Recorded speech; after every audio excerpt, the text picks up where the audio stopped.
Este é o Segurança Legal, episódio 293, gravado em 13 de setembro de 2021, a rebelião depois da pandemia. Neste episódio, falamos sobre o relatório da HP, que aborda o comportamento dos empregados e gestores de TI durante a pandemia. Segurança Legal, com Guilherme Goulart e Vinícius Serafim. Um oferecimento Brown Pipe Consultoria.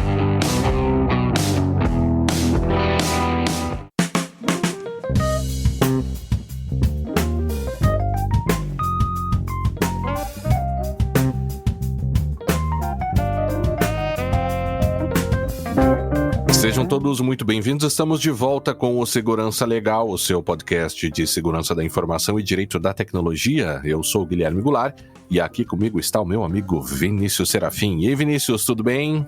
Olá, Guilherme, tudo bem? Olá, os nossos ouvintes. Tudo certo, de volta depois de um pequeno hiato, né? Pois é, nem falha, a gente ficou um tempão já que a gente tava, vamos gravar semana que vem, vamos gravar nessa semana, vamos gravar na outra.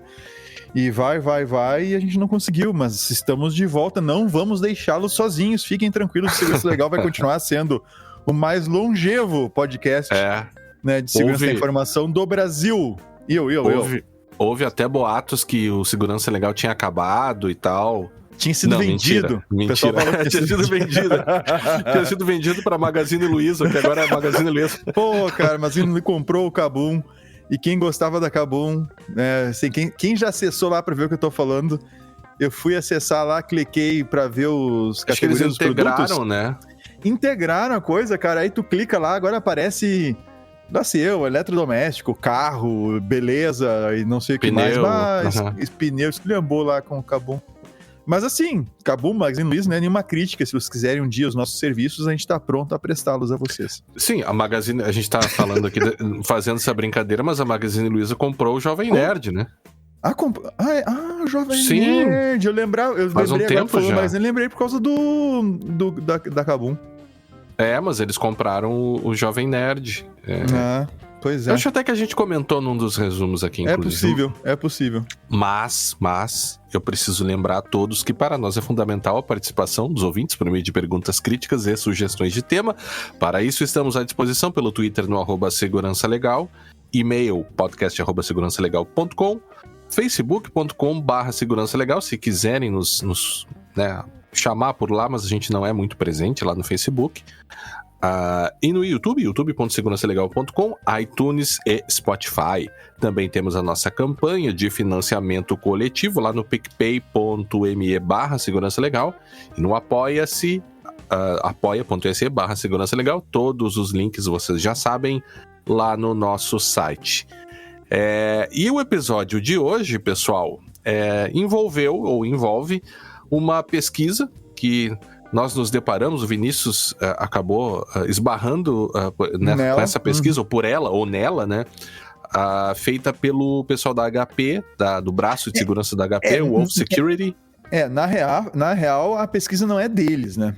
Assim, no sentido de que eles fizeram um relatório baseado em 3 pesquisas diferentes. E eles, inclusive no final do relatório, a gente estava comentando antes, assim, este relatório foi composto com base em 2 fontes diferentes de informação, né? Eles citam 3.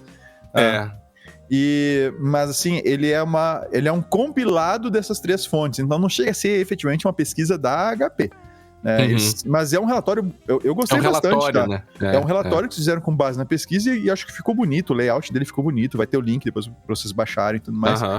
Ficou uma coisa legalzinha, assim, legal. Eu gostei de ver, por exemplo. Eu gostei que eles juntaram tudo isso num lugar só pra poder ver. Sim.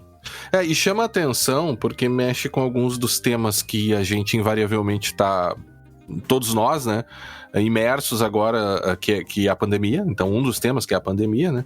E ele começa a tratar sobre um aspecto, né, ou sobre a questão do fato de a gente estar num dilema atual que é um cenário em que a pandemia está terminando e a gente olha para trás para ver a experiência de como foi.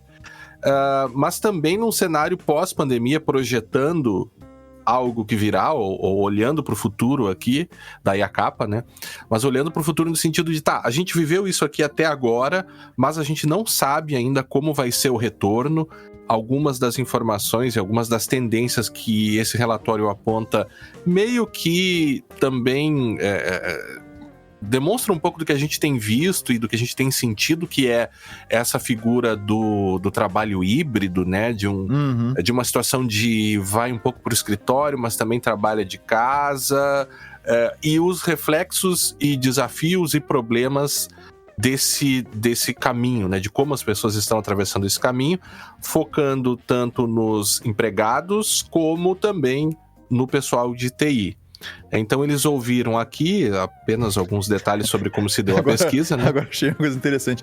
Tanto nos empregados quanto o pessoal de TI, que é outra coisa, não é empregado. É outra categoria. É outra categoria. Envolvendo dois grupos, as pessoas que são os empregados e o pessoal de TI. E o TI, que é um outro grupo. Não, ficou pior agora, né? As pessoas...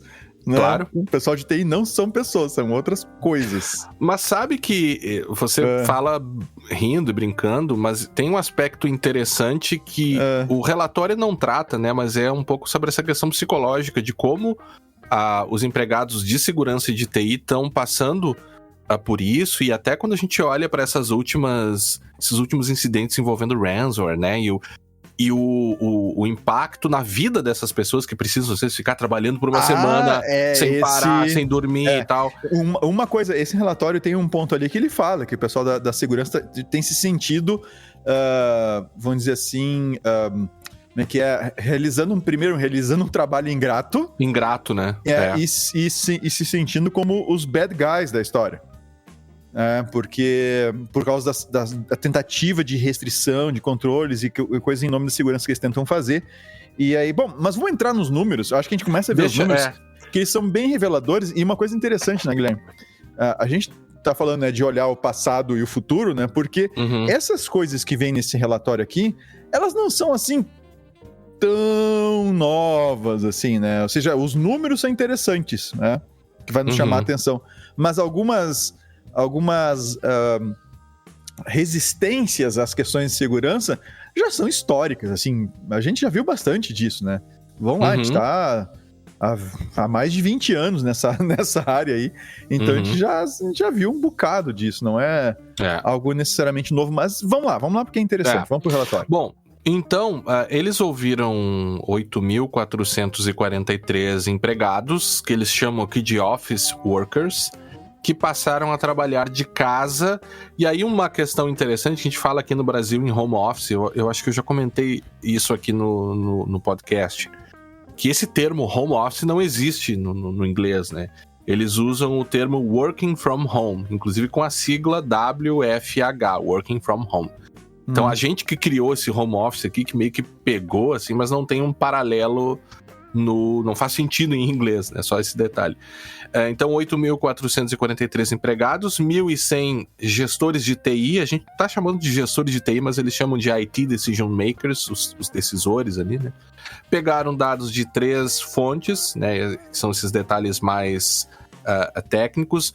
Há uma questão aqui acerca da metodologia usada na pesquisa. Na verdade, eles consumiram esses dados de outras 3 fontes, né? E a gente não foi nessas 3 fontes para estudar a metodologia, mas cabe uma ressalva de que ouvir pessoas aleatoriamente, sem metodologia alguma ou nenhuma, não é assim que se faz pesquisa. Isso não representa um estudo, né? A gente tem métodos estatísticos para produzir esses números, mas indica aí sim tendências que apontam para algum lugar que a gente não deve ignorar completamente, e até para pessoas que estão interessadas e que conhecem esse tipo de metodologia para realizar esse tipo de estudo, como se dá aqui no Brasil com o pessoal do CGI, aqueles estudos históricos que a gente sempre traz aqui, já gravou com eles e tal, né? Algumas tendências que eventualmente podem inspirar estudos de outras fontes que a gente tem aí, como a gente acabou de falar, né? Para ir numa direção a ser pesquisada, né? Vocês concordam? Sim, não, sim, sim, não. É sim ou não, né?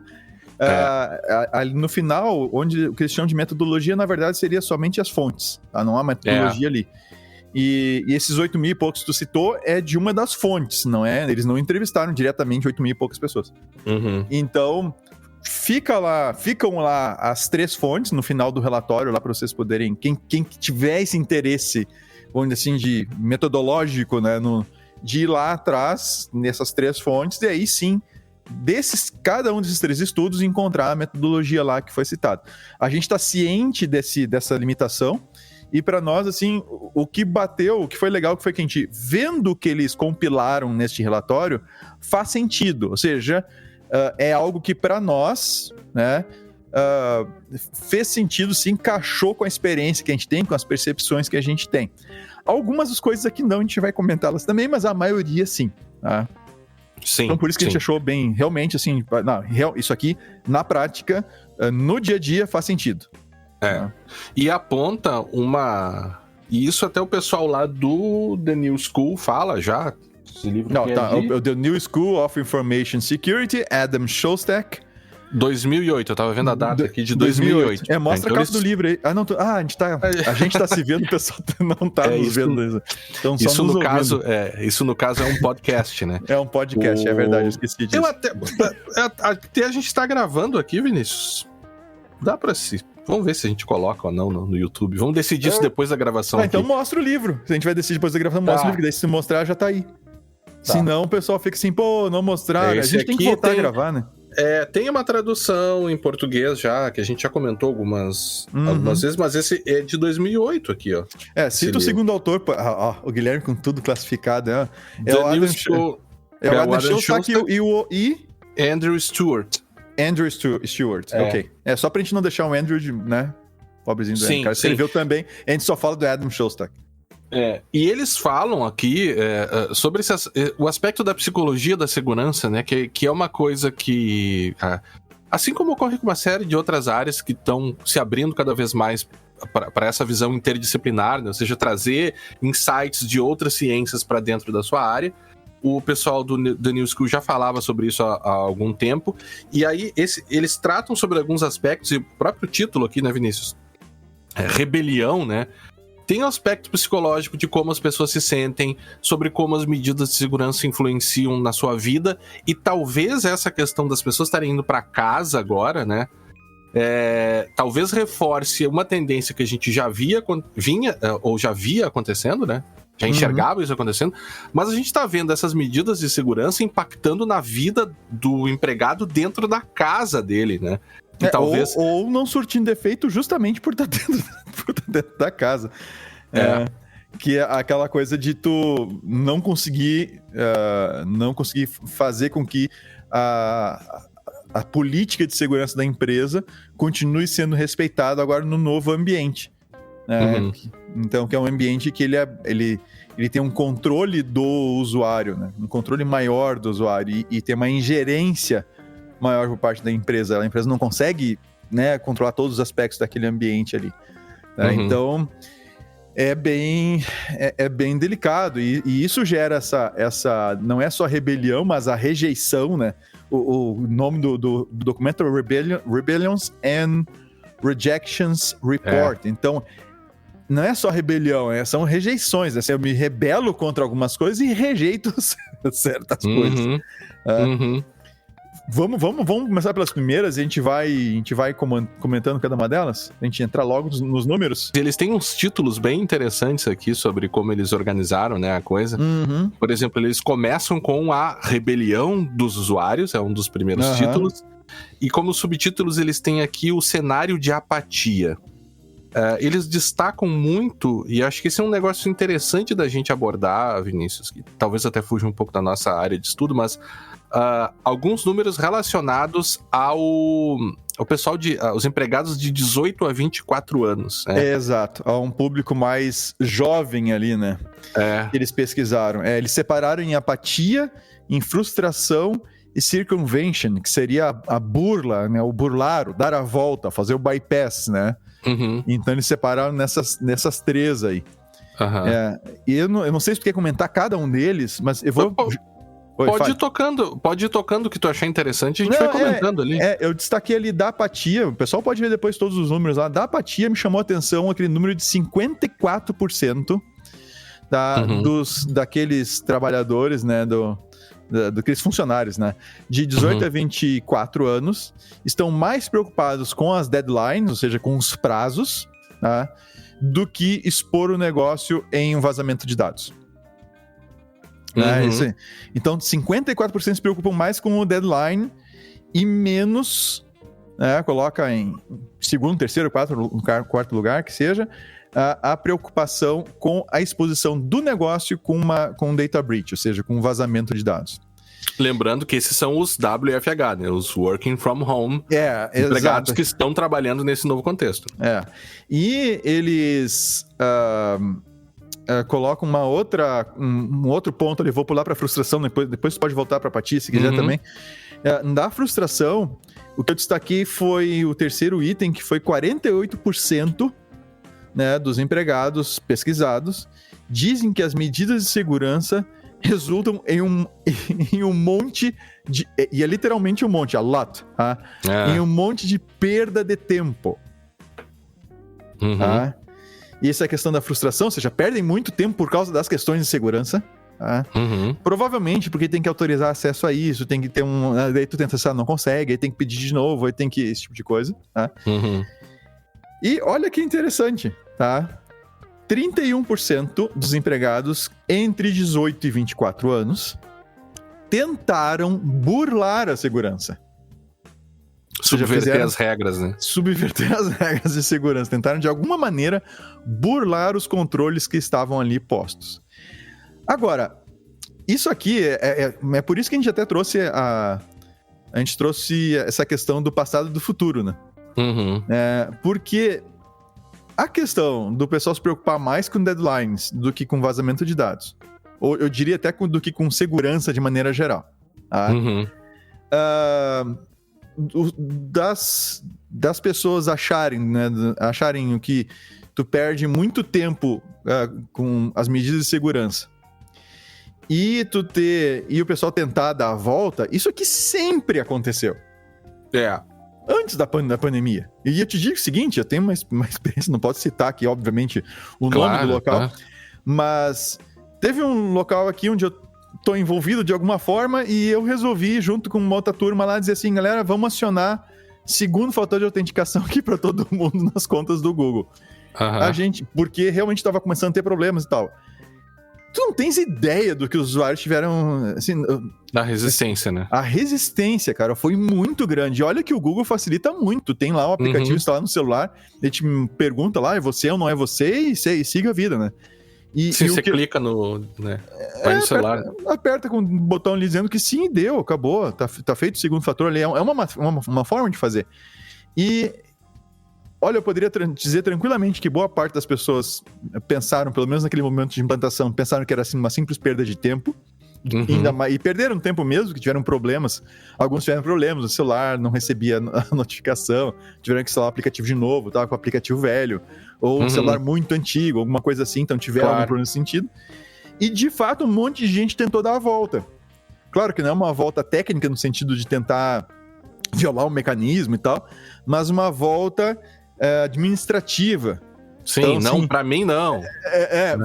Vários tentaram, vários setores, inclusive, tentaram fazer contato com um nível mais alto na organização para dizerem que eles, por uma razão qualquer especial, eles não deveriam estar sujeitos a ter que usar o segundo fator ou fazer alguma coisa assim.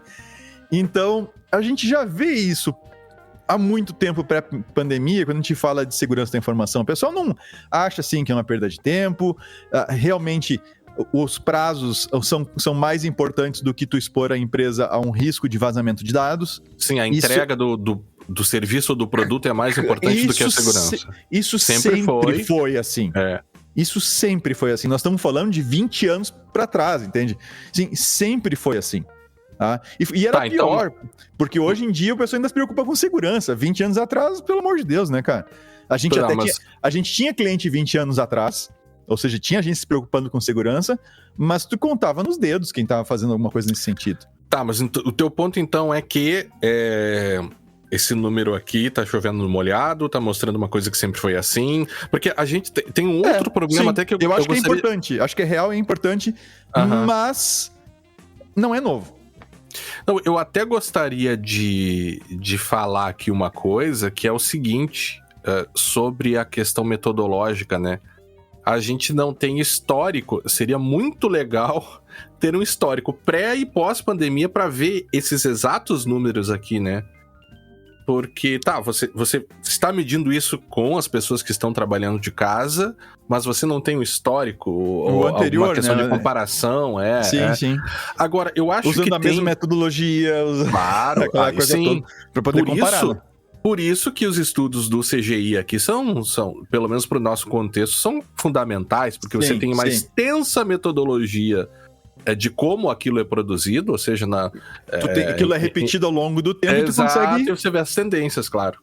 Mas sabe o que eu acho aqui também? Uma possível hipótese, e isso é interessante, né? Quando a gente pega números dessa natureza, um possível trabalho acadêmico que você poderia fazer aqui é tentar interpretar como a gente acaba fazendo nos nossos episódios de falar sobre pesquisas, né? E talvez uma questão aqui que eventualmente amplie essa preocupação é que como essas pessoas estão em casa, os seus gestores, eles vão ter uma preocupação adicional de saber se esses caras aqui, se essas pessoas estão trabalhando ou não, né? Mas o cara tá em casa, não tá... Aquela impressão, não, ele tá em casa, ele não está fazendo nada, né? Que acaba acontecendo em alguns casos, né? Então talvez isso aqui seja uma questão de pressão, né? Um elemento de pressão que esteja se demonstrando nesses números aqui, né? Pode estar interferindo, a gente pode estar tendo uma pressão maior pelo prazo do que já se existia e simplesmente empurra isso com uma prioridade ainda maior na frente da segurança. Não... Sim, concordo contigo, que pode ter esse elemento, é uma boa hipótese. É uma boa hipótese. E eu tenho uma amiga, que estava comentando comigo esses dias, ela passei 10 horas do meu dia, passei 10 horas hoje em reuniões, uma depois da outra. Né? E porque a pandemia, com as pessoas trabalhando de casa, facilitou muito a realização de reuniões para aquelas empresas que ainda tinham resistência de reuniões remotas, né? E ao mesmo tempo que facilita, você consegue encadear muitas, né? Então, ou seja, a pessoa ela não trabalha, ela só faz reuniões e não consegue tempo para colocar em prática aquilo que se combinou, né? Isso é um problema, porque como tu consegue sair fácil de uma sala do Meet e entrar numa sala de reunião para outra, seja de aplicativo for, é muito fácil tu engatar 2, 3 reuniões. E aí realmente a gente começa a aprender um pouco, né, Guilherme, que por mais que seja possível fazer isso, tu tem que dar um tempo entre as reuniões, tem que ter pelo menos uns 30 minutos para conseguir parar, pensar naquilo que já foi conversado, já foi discutido registrar, depois. Né? Claro. Sabe, eu até tinha te perguntado antes, esse público de 18 a 24, né? Alguns aqui, 39% desse público, desses empregados, disseram que não sabiam que existiam políticas para trabalho remoto, né? E o pessoal gosta muito de classificar as pessoas, principalmente esse pessoal de tecnologia, pelas tais gerações, né? Z, Y e tal. Eu acho uma forma de reduzir tanto o comportamento humano como se todo mundo que é daquela geração tem aquele comportamento. Claro. Agora, claro que também você encontra certas tendências e certas dificuldades ou facilidades, né? Mas será que nós não estamos olhando pouco para esses públicos? Assim, passando por cima dessa ideia de regular todo mundo de uma determinada geração e dizer que todos eles se comportam da mesma forma, mas será que ainda diante dessa crítica a gente não teria que se preocupar um pouco mais com certos grupos em relação à segurança? Porque tratar um alto diretor, né, o board da empresa, pessoas em geral mais velhas, a depender da organização, é diferente de você tratar com empregados que recém estão entrando numa empresa e tal. Será que a gente não teria que se preocupar com isso também? Eu acho que sim, tem que ter programas de treinamento, de conscientização e tal. Até o final do relatório ali citam algumas coisas, né, nesse sentido. Mas eu acho, ao mesmo tempo, a gente tem outros fatores aí, Guilherme, que se tem um momento que tá faltando gente no mercado, na área de TI, é agora. sempre a gente ouvia de demanda, que vai ter demanda, eu diria que estourou de tal maneira, a coisa que a gente tá vendo, aqui mesmo, assim, eu tô aqui em 3 de maio, o Guilherme tá lá em Porto Alegre. Eu tô em 3 de Maio, uma cidade no interior do estado, quase na fronteira aqui com a Argentina e com o Paraguai. E que é um local estratégico para fugas internacionais. Sim. E a gente acompanha o mercado aqui, cara, tem uma dança das cadeiras violenta do pessoal, principalmente na área de desenvolvimento, entre as empresas aqui. E cada vez mais o pessoal largando os trabalhos locais, né, os empregos locais, para trabalhar remotamente em empresas, né, principalmente São Paulo, né, São Paulo, Rio para cima, tá? Então, mas São Paulo, principalmente de longe, São Paulo é o principal. Porto Alegre, um ou outro, mas não adianta, as empresas de São Paulo, elas acabam conseguindo cobrir melhor as ofertas. Claro. Por estar num grande centro e por ter... E o pessoal, então, mora em 3 de Maio, com o custo de 3 de Maio, com o salário de São Paulo. São Paulo. Né? E olha, eu tenho acompanhado, alguns são meus alunos, ou foram meus alunos, e vêm me falar do que estão falando, que estão negociando, não sei o quê. Eles conseguem coisas assim que eu fico bobo, assim, eles meio que estabelecem as condições, dependendo da situação. Eles meio que estabelecem as condições, e óbvio, né, tem a contrapartida que tu acaba sendo bastante cobrado com relação a prazos. Né? Uhum. E eles estão mais preocupados... isso eu tô falando agora de uma relação que eu tenho com algumas pessoas, não é uma amostra relevante, né, ou significativa da população que eu entrevistei, mas eu percebo que realmente o foco deles tá em me deixa trabalhar, aquela velha história, deixa que eu desenvolvo aqui e te entrego um negócio, e não fica me incomodando com um monte de regrinha e não sei o quê. E se começar a encher de regra, eu já vou começar a procurar outro lugar para trabalhar. Então, existe uma dificuldade bastante grande aí das empresas de manter essas pessoas dentro das empresas. Alguns já tentaram botar patinete dentro da empresa, pimbolim, fla-flu, né? Cerveja, etc, barzinho, etc. Mas, cara, isso no final das contas não paga a conta. Então, isso não quer dizer necessariamente bem-estar em fazer aquilo. E daqui a pouco o cara tá trabalhando com uma linguagem que já é ultrapassada, que ele não gosta, é o suficiente para largar o trabalho para um outro, mas por outro que ele ganhe menos, inclusive. Ou tem tudo isso e uma chefia insuportável. Ou uma chefia insuportável. Cara, tu faz assim, ó, e troca. Claro. E essa galera mais jovem aí, eles não, normalmente, eles não têm aquela coisa de ter a família, né? Que tu não pode trocar de emprego de qualquer jeito, assim. É meio assim, cara... eu não tô mais contente com isso aqui, eu vou parar. e vou adiante, sabe? Então, eu acho que tem esse componente, né, nessa faixa de idade aí, de uma certa... Eu não me importo tanto com isso e deixa eu trabalhar, sabe? Tem alguma coisa meio nessa linha. E segurança da informação, a gente vai ver agora aqui os IT Team Rejections, né? Que nos aponta algumas outras coisas que estão acontecendo nessa história toda aqui, tá? E que nos chama a atenção de novo. A segurança da informação não é uma coisa que... É que nem seguro de carro, que a gente já comentou várias vezes. Eu não faço seguro de carro porque eu gosto de pagar a seguradora todo ano uma grana.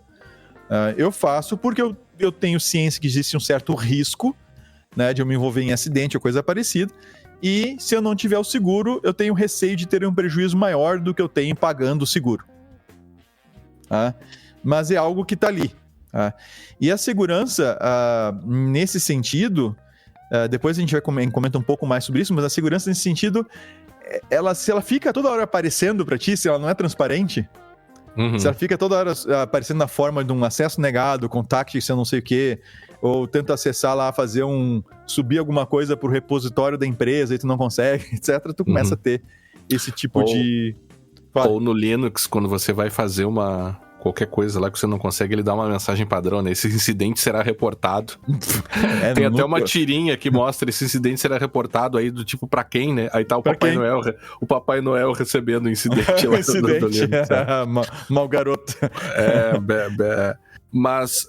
Vamos pro... Fale. Não, pode falar. Pode falar. Não, eu ia puxar agora os IT Team Rejections. Tá, vamos lá. Da parte do comprometimento, eu destaquei os 3 aqui pra mim, tá? No restriction eu não destaquei nenhum, mas o comprometimento eu destaquei os 3. Que é 76% dos times de TI disseram que a segurança foi para o banco de trás, ou seja, take a back seat, né? Foi para o banco de trás, se tornou menos importante, ficou em segundo lugar, tá? Comparado à continuidade durante a pandemia. Ou seja, traduzindo em poxa, como é que a gente diz? Miúdos. Né? Em miúdos, isso eu ia dizer miados. Traduzido em miúdos, ou para quem tem gato, miados. Traduzindo em miúdos, é o seguinte: põe o pessoal trabalhar em casa, depois a gente vê a questão da segurança. Libera os acessos que são necessários, abre esse Fire aí para o pessoal conseguir acessar o que precisa acessar. Depois a gente vê se coloca VPN ou não e assim por diante. Aí a máquina vai para o usuário. Não, deixa que ele use a dele lá, não tem problema. Depois a gente vê se tem um antivírus. Ou seja, primeiro toca a ficha, faz a coisa funcionar. Depois a gente vê a questão de segurança. 76% disseram isso, tá? Da pessoal dos times de segurança. De TI. Tu sabe que nós...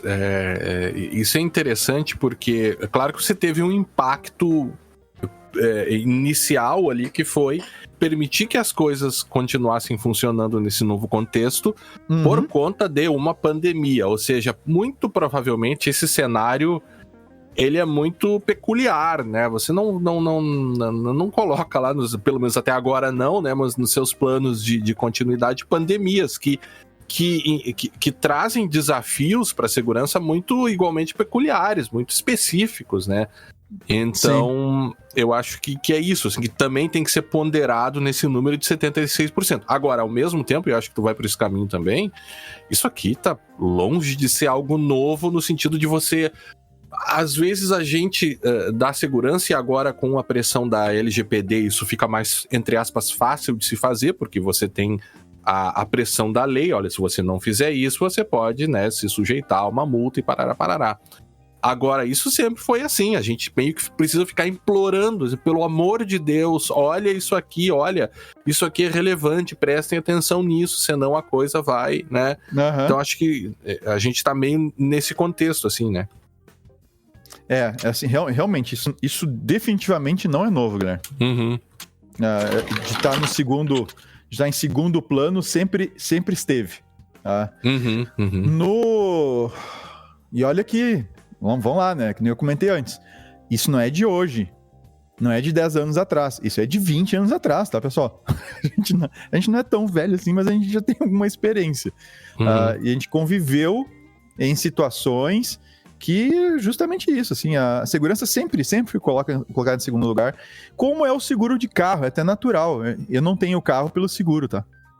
Que fique bem claro.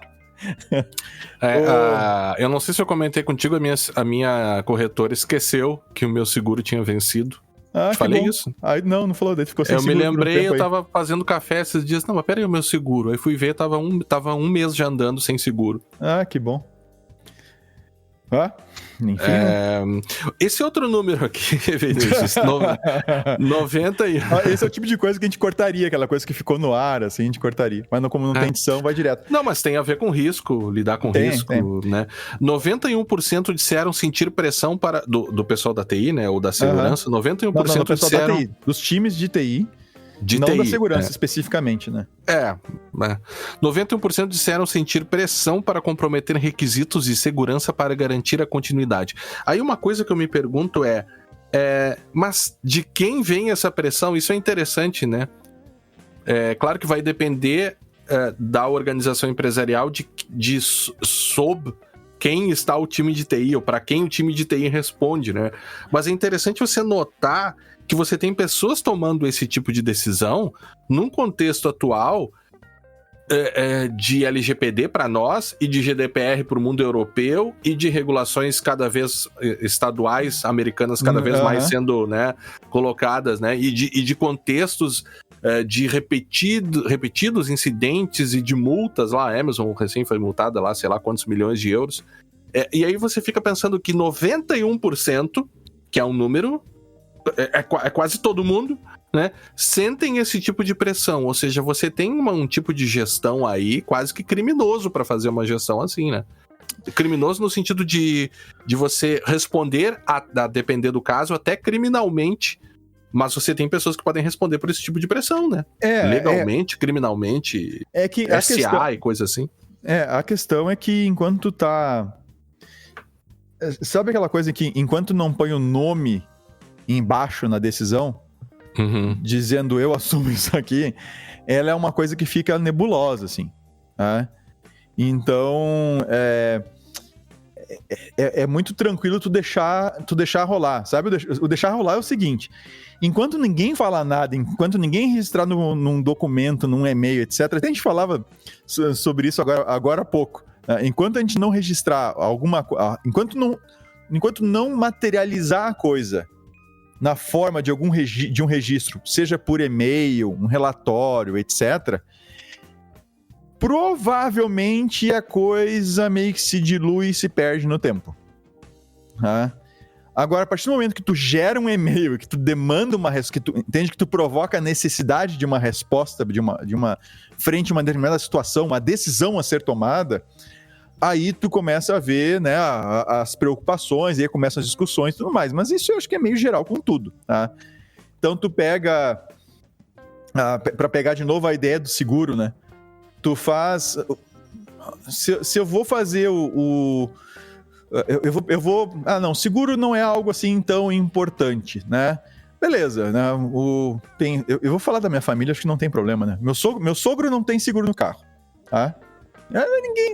Ninguém vai aqui ouvir o vídeo, meu seguro vai vender seguro pro meu sogro. Sim.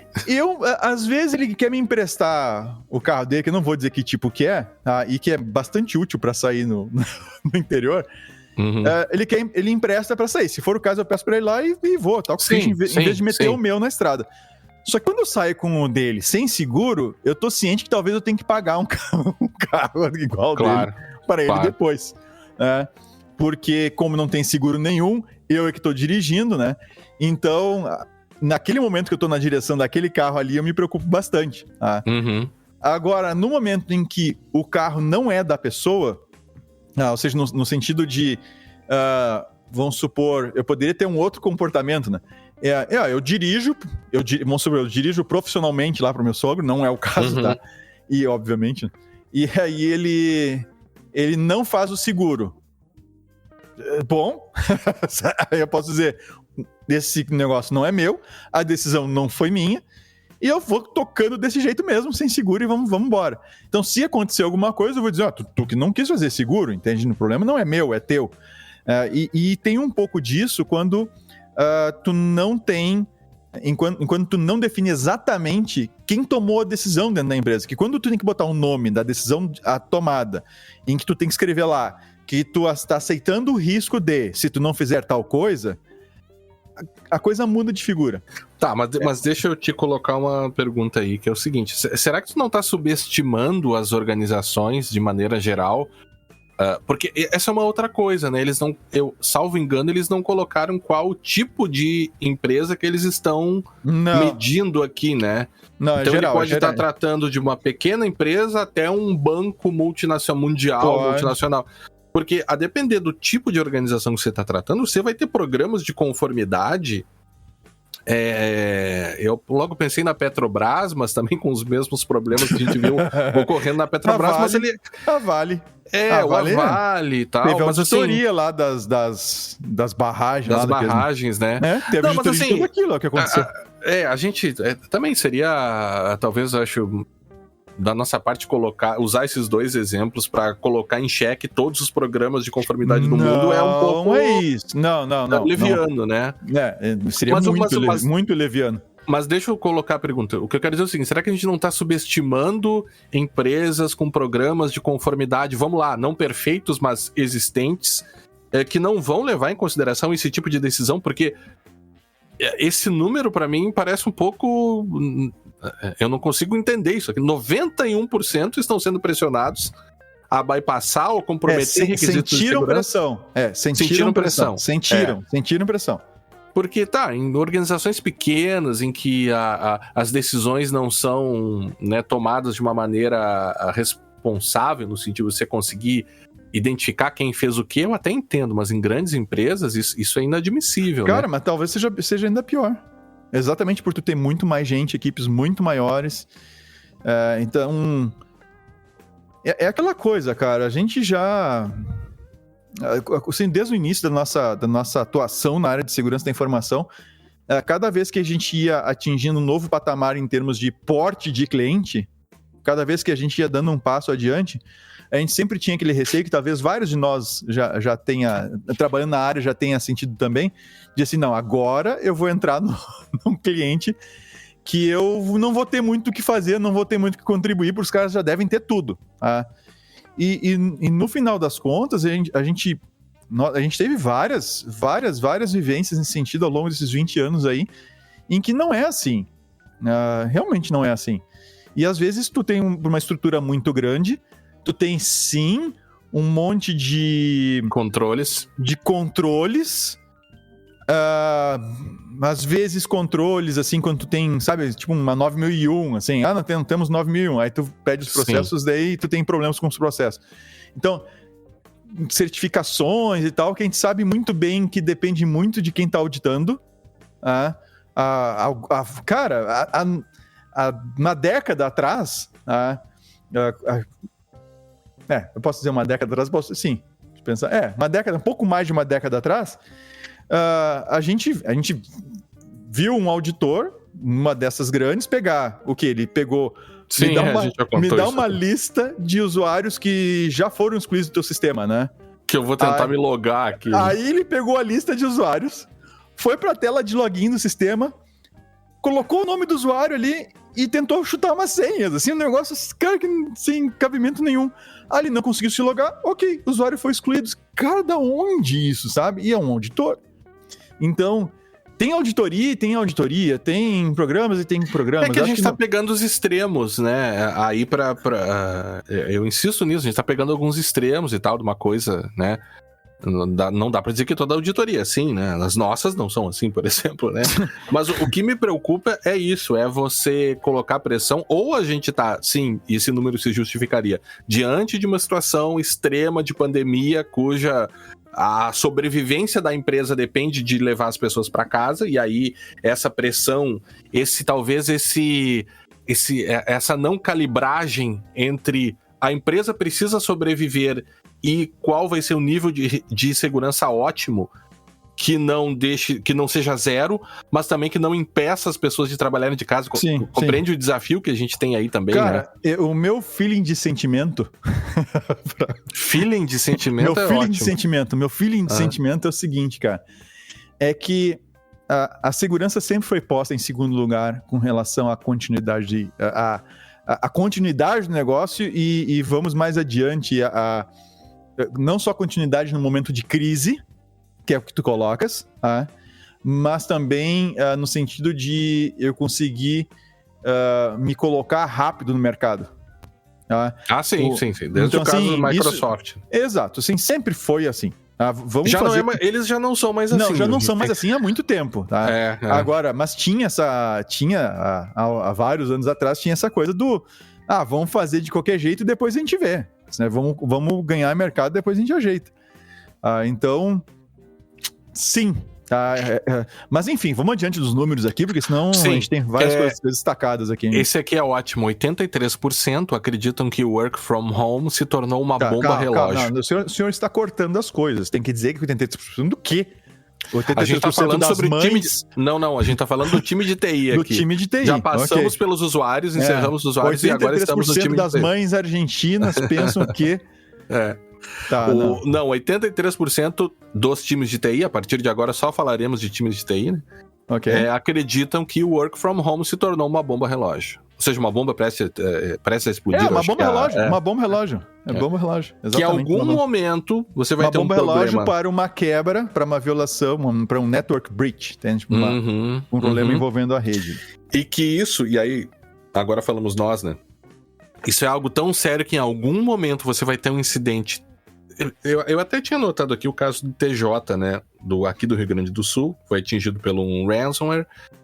E até tava lendo esses dias, umas hipóteses aqui que ele teria entrado, né? Teria um caso de uma juíza ou um servidor tal, e aí a gente até comentou no resumo, mas isso aí, né, não significa que, obviamente, eles que promoveram o ataque, mas sim que o vetor usado foi um cara que já estava trabalhando em casa por conta da pandemia. Exato. Isso tinha até... algum acesso. Tinha algum acesso? Até pode ser. A gente não tem confirmação disso, mas até pode ser. Eu acho que a polícia estava investigando essas hipóteses, né?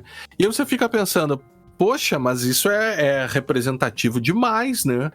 Uhum. Você teve que levar as pessoas de casa por conta da pandemia, não tem o que fazer. Você não pode parar a prestação jurisdicional, no caso aqui do TJ, sob pena de colocar direitos fundamentais e até a vida de outras pessoas sendo atingidas por outros meios, né? Pela falta da prestação jurisdicional, sei lá, levar as prisões e coisas do gênero.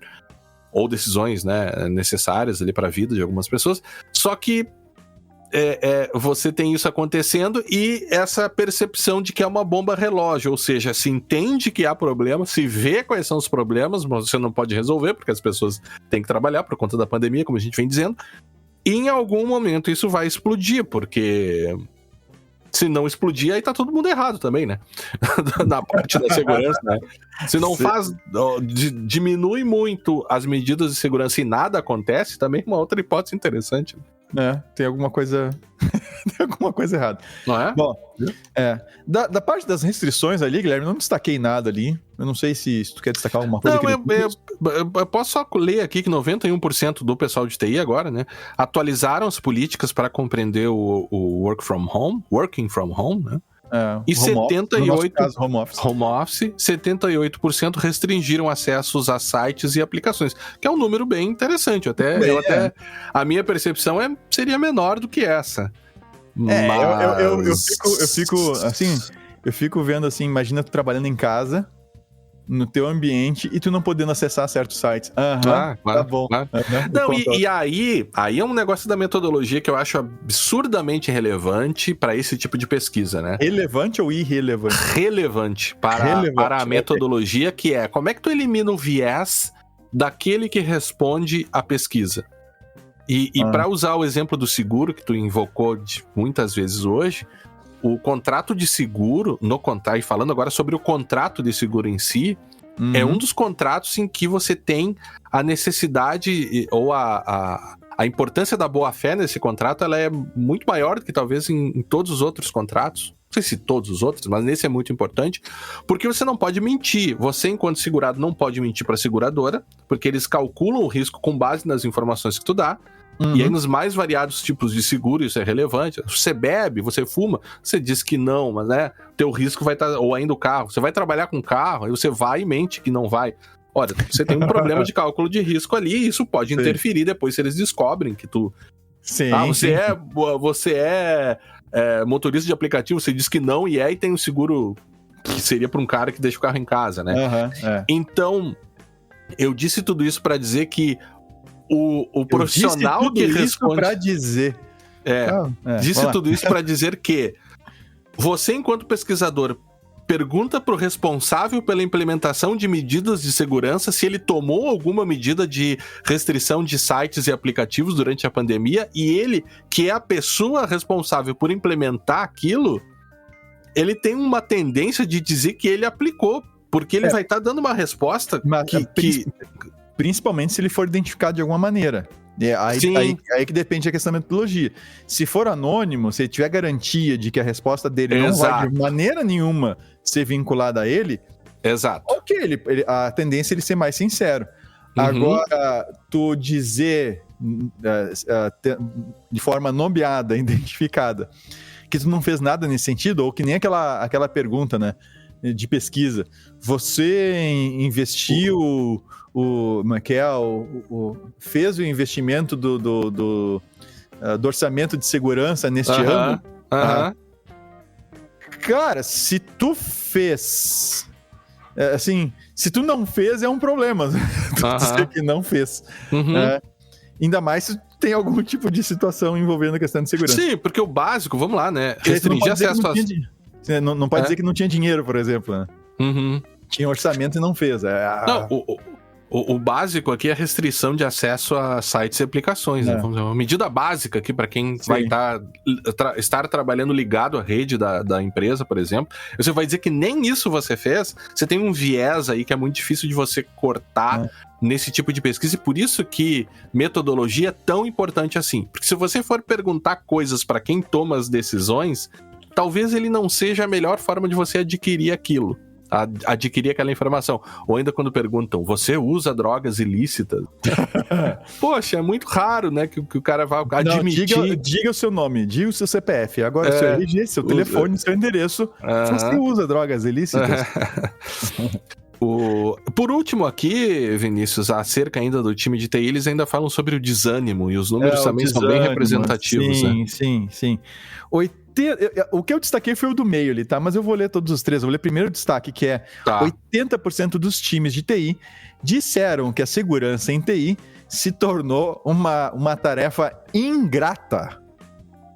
Olha, é o sentimento de ser uma tarefa ingrata.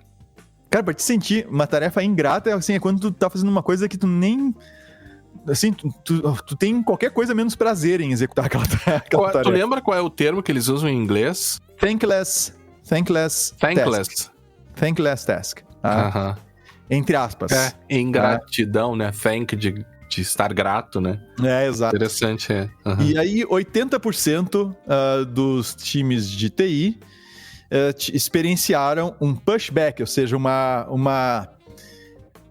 vamos dizer assim, uma rejeição, né, dos usuários como resultado. Sabe assim, eu não uma quero... resistência, Não é resistência. Uma rejeição. É como se fosse no sentido de, cara, sai pra lá, eu não quero ficar perto de ti, entende? É uma coisa meio desmotivadora, no sentido de, não chama o Vinícius pra reunião, porque ele vai ficar apontando problema de segurança aqui pra gente, vai atrapalhar a gente tem que seguir adiante, tá? Aí a gente chega... O famoso... Isso aqui dá pra traduzir como 80% dos times de TI perceberam que a sala do cafezinho esvaziava quando eles entravam na sala. Piada também a gente usa desde que a gente começou a fazer. Mas será que isso aqui não foi sempre assim? Lê o último número e já responde. Mas isso aqui não foi sempre assim? 69% dos times de TI disseram que eles se sentiram como os bad guys, né? Como os caras ruins, não como os bandidos, não como os mocinhos, tá? Ao impor restrições aos empregados. Cara, sim, eu acho que sim. A resposta para tua pergunta é sim, Guilherme. Não que uma tarefa ingrata, assim, por exemplo, a gente trabalha com segurança da informação, como eu já disse, há uns 20 anos, acho que já estamos ultrapassando já os 20 anos, e olha, eu continuo bem feliz nesta área, né? Ou seja, algo que eu gosto de fazer. Eu sinto prazer em estudar segurança da informação e né, ajudar em soluções de problemas, esse tipo de coisa.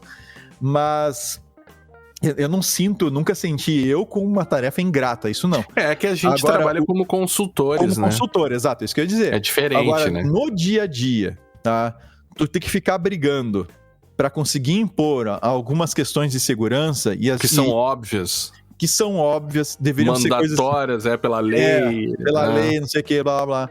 E tu ser atropelado pela demanda do negócio, e não há também problema no sentido de se admitir que existe uma demanda, o negócio tem que atender o mercado tem uma certa, né, ele tem um certo timing, né, tu não tem certas coisas ali que vão além da questão de segurança, eu entendo. É o balanceamento entre segurança e produtividade, o velha história do balanceamento de segurança e produtividade. Exatamente, ou seja, o seguro do teu carro vai sair muito barato, ou talvez tu não precise de seguro nenhum, se tu nunca tirar ele da garagem. Dependendo onde fica a tua garagem, é claro, né? Não ficar perto de um rio ou coisa parecida. Perto da barranca do Rio Uruguai aqui, botar a garagem. Que sempre inunda. Sempre inunda. Sempre. Quem mora aqui na região sabe. Lá na região, né? Que o senhor está em Porto Alegre. O senhor não aqui no Rio Grande do Sul todo mundo sabe. Quer dizer, todo mundo sabe também. Tudo bem. O senhor está exagerando que o senhor conhece a região aqui, né? Tá, mas enfim... Então dá para levar o custo para quase zero, ou seja, praticamente zero do seguro. Taca o carro na garagem, não tira de lá. Pronto, fica encerando e lavando ele dentro da garagem. Nunca tira de lá e era isso. Ou ainda o seguro. Ou o seguro custa o preço do carro. Você não vai fazer seguro, né? Não vai fazer seguro. Então, sim, isso sempre aconteceu e sim, deve ser muito chato pro cara que tá no dia a dia da segurança na empresa tentando fazer as coisas acontecerem e ele não consegue fazer acontecer por causa de ser atropelado rotineiramente por essas outras questões. Então, o ideal aí é um equilíbrio, ou seja, você ganha e perde, você consegue fazer, consegue avançar, talvez não tudo aquilo que queria, porque tem que abrir mão em certa medida, é natural que seja assim, e essas negociações vão acontecendo, tá? E isso, Guilherme, eu não sei se eu já posso dar uma puxadinha aqui, depois eles fazem alguns comentários no meio do... Eu acho que a gente pode ir terminando. Eles até colocam uma referência lá dos construir pontes, né, que os gestores de segurança... Justamente é isso que eu queria pegar. Tá? Vai lá, que a gente já termina com isso, então. Tá, que eles chamam a atenção que, por causa dessas negociações que tem que ser feitas, e é o que a gente tá percebendo, e o que tem acontecido...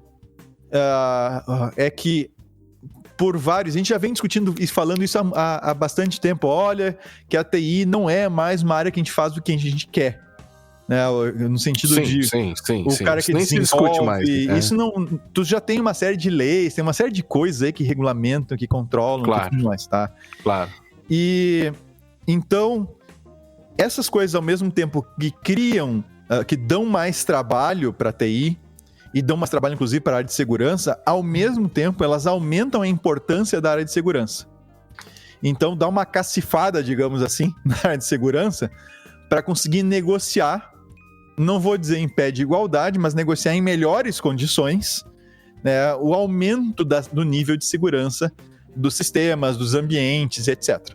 Tá? Então, eu acho que isso é uma coisa que a gente está vendo já há alguns anos, isso vem aumentando, vem num crescente, como o pessoal gosta de falar, né? Isso vem se ampliando, então isso dá uma cacifada, melhora um pouco a questão da negociação dos parâmetros de segurança mínimos necessários para se seguir adiante em determinadas situações, tá? E aí, por causa dessa negociação, é que eles chamam a atenção aqui nesse relatório da importância de um CISO, né? Um Chief Information Security, um Chief Information Security Officer. Esse cara ter habilidades, né, mais amplas de negociação e de comunicação e tudo mais. E, de fato, o grande problema que a gente tem na TI, sempre foi, né, é fazer o nerd lá do porão conseguir explicar as coisas pro cara, pro board da empresa. Pro board da empresa, assim, esse pra, né, deixar uma coisa bem bem estigmatizada. Bem estigmatizada, exatamente. O cara recebe comida debaixo da porta lá, trazer ele de lá para ele explicar o que está acontecendo no sistema. Né? Sem que ele se irrite com isso, sem que ele trate os donos da empresa como os miseráveis que precisam dele. Tá, mas deixa eu te interromper, porque... Mas será que a gente já não passou disso há muito tempo? Eu acho que não, cara, eu acho que não. A gente sabe dessa necessidade, tá? A gente sabe dessa necessidade. O que a gente vê, e agora, é um bom azar, pessoal, vai ter gente reclamando com certeza, tá? Cuidado.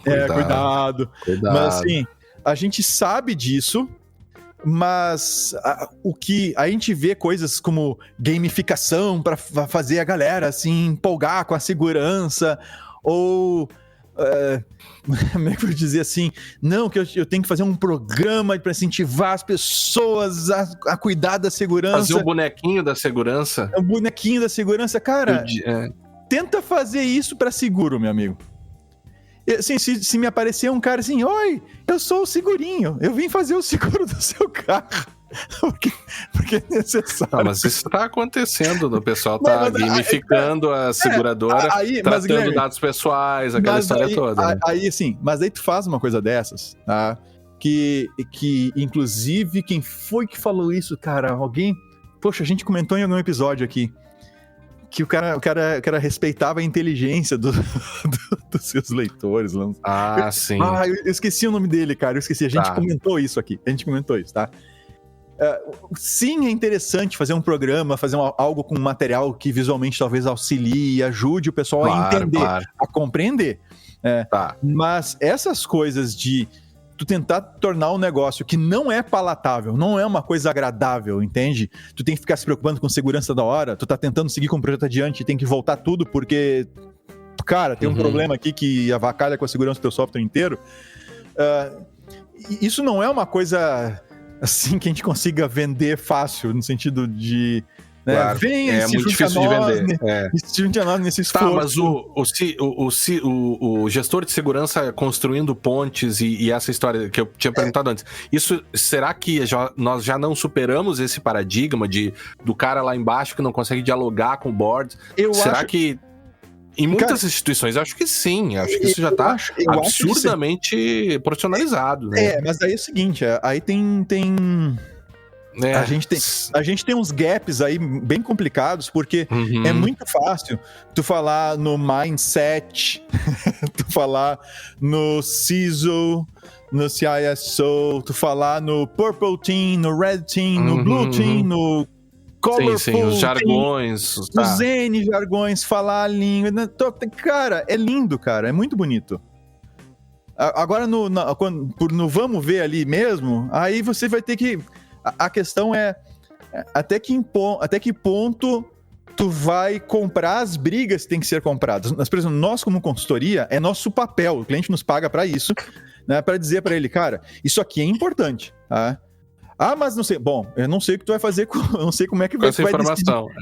Com essa informação, eu tô te dizendo que isso aqui pode te dar o problema X, tá? Recomendo que tu faça assim, assim, assado.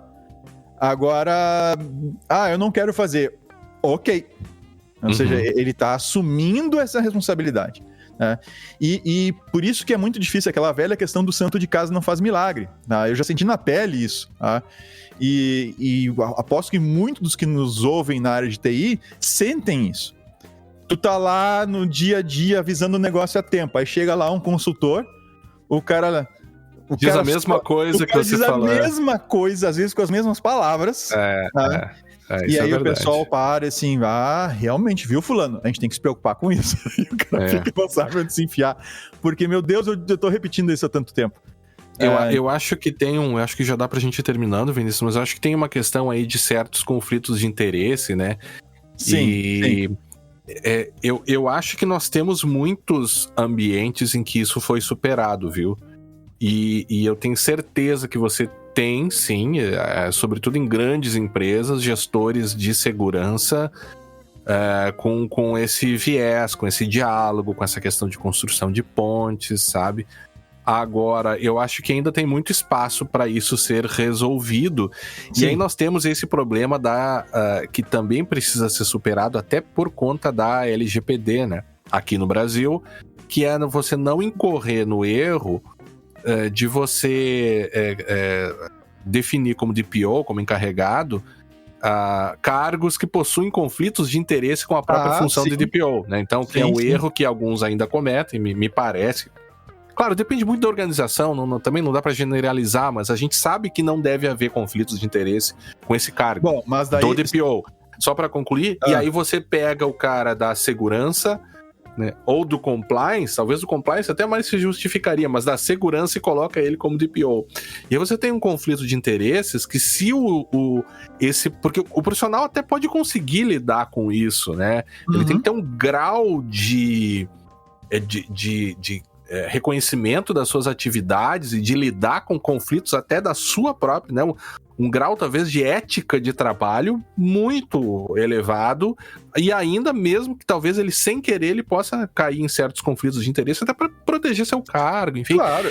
Então eu acho que esse exemplo do DPO, do conflito de interesses e da segurança, às vezes ocorre com, por exemplo, gestor de TI ou gestor de segurança, ou gestor de segurança e outros gestores dentro da instituição, ou seja, é difícil você de fato lidar com isso. Mas eu também acho que isso, em muitas empresas, já foi superado e é até primário você falar sobre isso diante de certas instituições, eu acho. Assim, eu acho que quando... Acho não, eu penso.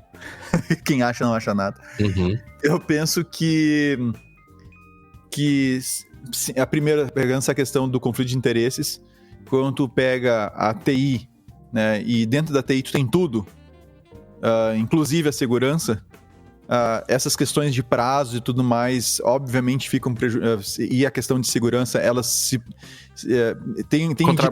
superpõe. Se sobrepõe e tem um problema bem sério aí sim, de o que tu vai escolher, de acordo com o que está sendo visto na empresa. Então, tu pode ser visto como alguém que fica empacando todos os projetos, ou alguém que, entre aspas, encontra soluções, né? Assim, não me dê problemas, me traga soluções, né? E aí a segurança vai pro beleléu. Então, por isso, essa independência que tu fala no caso do encarregado na LGPD, ela é igualmente necessária na questão de segurança. É por isso que muitas vezes uma consultoria externa é necessária, porque ela é independente. Ela é paga para vir fazer o diagnóstico e te entrega o diagnóstico sem interesse no resultado do diagnóstico, pelo menos normalmente. No caso da Vale não foi bem o que aconteceu, parece, né? Né? Que a pessoa já tinha interesse num certo resultado. A gente gravou sobre isso, né? Acho que gravou sobre Brumadinho. Gravamos sim. Mas vai falando aí. Então, quando tu tem esse viés aí, é um problema, aí compromete o resultado da consultoria. Então, esse é um aspecto. O outro aspecto é que quando tu tens...